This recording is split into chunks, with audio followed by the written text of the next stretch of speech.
নমস্কার বন্ধুরা, welcome back to my channel. আজ আমি বানাতে চলেছি অনেকের প্রিয় একেবারে ঘরোয়া স্বাদে পোস্ত দিয়ে পাবদা মাছের ঝোল।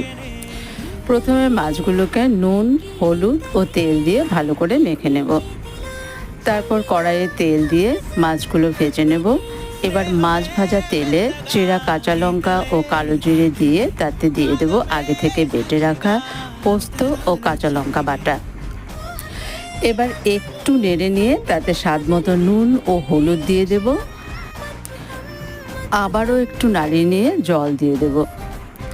পোস্তটাকে বেশি ভাজবো না, জল ফুটে গেলে মাছগুলো দিয়ে দেব। এবার ভালো করে ফুটিয়ে নিয়ে নামানোর আগে কাঁচা সর্ষের তেল ও গোটা কাঁচা লঙ্কা দিয়ে দিলেই তৈরি পাবদা মাছের পোস্তর ঝোল। অল্প সময়ে বানানো যায় এই সহজ পদ। গরম ভাতের সঙ্গে এটি দারুণ মানিয়ে যায়।